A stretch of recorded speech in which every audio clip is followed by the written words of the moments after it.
Looking to our future, Pikes Peak Region 2030 creates a roadmap to set aside different agendas and chart a course for intercommunity cooperation. Volunteers, professionals, and community leaders from nearly 100 organizations came together on stretch goals and strategies to achieve long-term sustainability for the Pikes Peak region.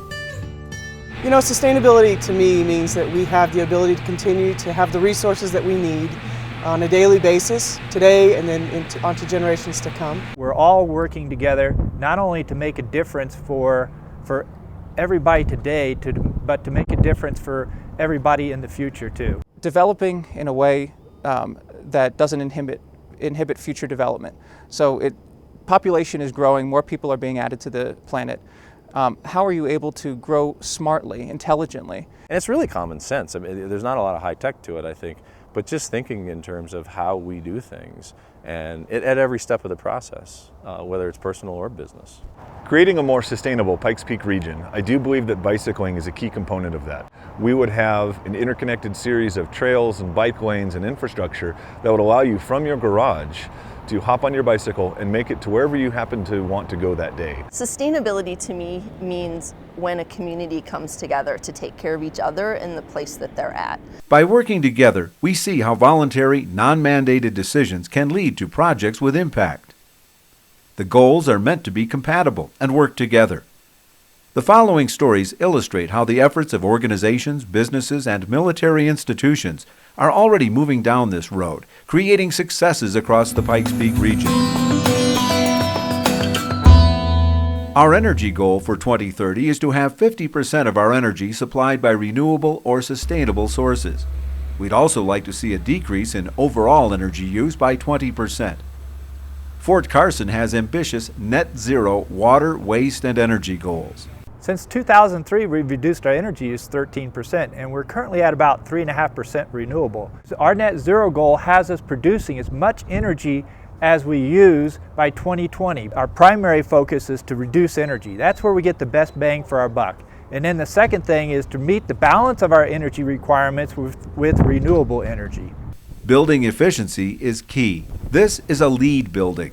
LEED is an acronym for Leadership in Energy and Environmental Design, which means it uses less water, less energy, and is overall just better built than traditional buildings. This is the first LEED Gold building in the Army. This building uses 30% less energy than a traditional building. We have some electric vehicles, and what we're doing with those is we're trying to pilot that project in the Army, trying to be the Army's fleet electrification pilot site. We're not only in the Army business, we're also in the energy business. A built and natural environment goal is that both work to improve the lives of people in this region, and that ecological health is protected and restored with water quality exceeding what's required.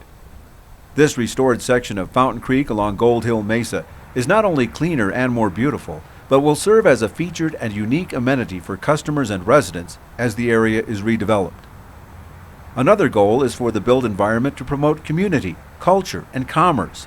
Attention to efficiency with connections to the outdoors and natural environment incorporated.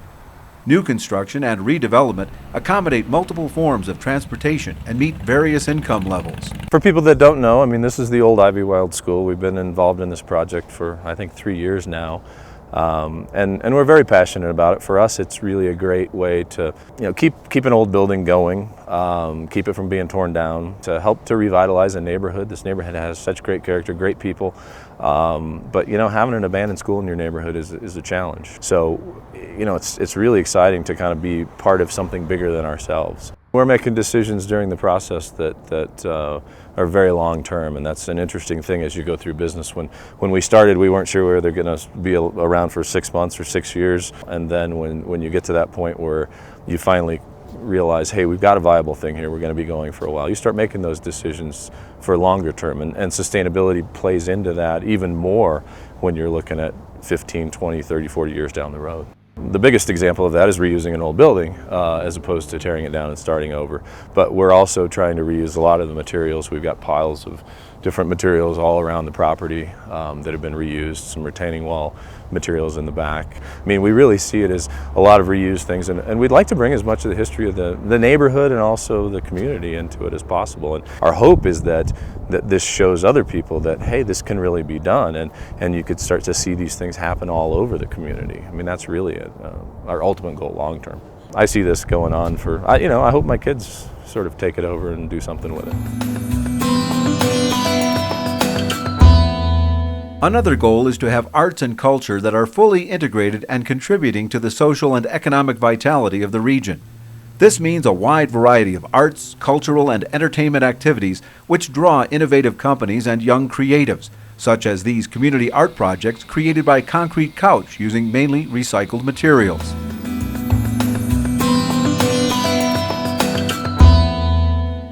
The goal for materials management? A zero-waste future. How do we get there? We work to attain a 70% reduction in waste sent to landfills. We properly manage household hazardous waste and increase drop-offs to the county's Household Hazardous Waste Management site. The goal is to have us focus on reduce, reuse, recycle when we make purchases, particularly businesses and public institutions, choosing to use sustainable procurement guidelines. And recycling plays a really big part in that. If we can reuse the resources, instead of always trying to take from the ground, from the trees, mining bauxite in countries that's not anywhere near us for the aluminum, it's really important that we consider reuse first. And then what we can't reuse, if we can recycle it, that's great. An MRF, or MRF as we like to call it, is a material recovery facility. It's easier said recycling center, but we kind of like that idea of a MRF. The paper, the cardboard, even if you separate clear glass from brown glass, there's so many different ways to calculate value. It's really important to us that we capture as much as we can while being efficient also in our time and not spending too much time on the small things, but focusing more on the large. So we don't separate the paper out, we take it all together. The economic development goals are to increase prosperity by adding jobs, improving the economic base, and overall profitability. We're aiming for diversification and a locally focused economy that reinvests in itself. Oh, it's huge because we've employed about 25 people. We work with a local program that helps people get back on their feet again, and it's been wonderful. As far as an economic impact, it's about $2 million a year to the region just from the sale of the commodities that we're able to capture out of the facility. We started it in my apartment, which most people don't recognize, and most of our meetings were at coffee shops. With a few volunteers, and now we have 5 full-time staff, and we're looking to hire more. A community solar garden is basically a bunch of residential systems combined into one large commercial system in which anyone in the community can participate. This Venatucci solar garden was the first like it in the country. There's 300 people who have 2,500 solar panels, and instead of having those panels on the roofs of their houses, they lease panels in a solar garden, and for the next 20 years they're getting the electricity that's generated by those panels fed onto the grid and then metered onto their electric bill through the utility. Every other energy source, oil, gas, coal, has either increased in price or has been fluctuating wildly over the last decade, if not longer. The difference with solar energy is that it's had steady price decreases for the last 30 years. In 2007, Fort Carson completed the largest solar array in the Army. It's 2 megawatt solar array. You saw another solar array where we did a carport. What we're doing there is we're driving markets. That 2007 project, since then, the cost of solar has dropped in half, and that was the 7th largest in the United States at the time that it was completed. Today, that wouldn't even rank in a top 100 list. When you start looking out at planning an energy future for 20 to 50 years in the future, you need to look at those energy sources which are going to be cost effective in the long term.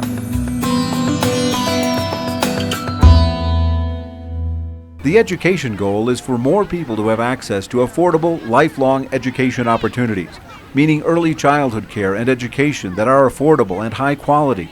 All students receive a 21st century K-12 education, and higher education and professional and technical training are increasingly available and accessible.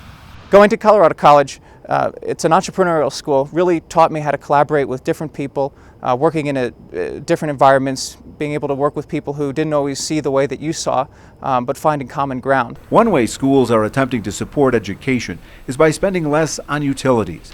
They recognize that they occupy their buildings for a long time, and water-efficient fixtures and landscaping means using and spending less over the long run. Here at UCCS, we're visiting the Osborne Center for Science and Engineering. This is our flagship academic building, our largest academic building. And it's a high-performance building, so it's designed to use about 30% less energy than an equivalent building that wasn't LEED Gold. So this did replace a parking lot that was here previously. Part of the LEED points for this building is that we preserved twice the physical footprint of this building in open space that we'll never build on. As well, you probably see in this shot here is we have a lot of xeriscape plantings around the building. We also got LEED points for that as well. So it's not just the interior of the building, but it's also the exterior of the building that's designed to be as sustainable as possible. The goal is to meet future water needs with today's water supply. That requires we reuse as much as we can. We use less than 80 gallons per person per day. 80% of commercial customers use best management practices for water efficiency, and landscaping practices are mindful of matching water with intended use. Gresio Housing participated in a Colorado Springs Utilities water conservation retrofit program that's saving them money and making them a stronger nonprofit, able to assist the underserved in our community. The old porcelain fixtures won't go to waste, but will be ground up for use as road building material. The agriculture goal is to provide an opportunity for farmers and producers to profitably provide good, quality food to our region and encourage water-efficient agricultural practices to make sure we have water for years to come. The goal is to protect high-production land, double the number of farmers and producers, and find ways to allow more people the opportunity to grow their own food. Hi, I'm Linda. I've wanted a garden for a long time and never really had space for one, so I'm so happy to have one at Hug.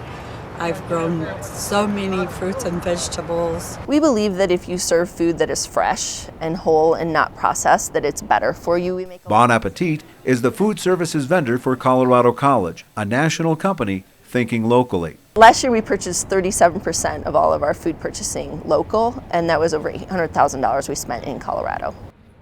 One of our biggest projects that we have that I love is from the CC Student Garden. We give them money up front in the beginning of the year to pay their interns, and then they bring us back produce all summer long that they're growing. One of the best parts of the connections is when a farmer comes up to us and tells us that our purchasing is making a difference in their lives and what they want to do. And so to come back and tell the staff that we're really making a difference in the community is amazing. So where we're standing will be a urban garden. We're working with Pikes Peak Urban Gardens to kind of help, and the idea there is to grow food for the food operation in here and keep it kind of in the neighborhood as much as we can. The group of folks that we've pulled together, there's a lot of collaboration.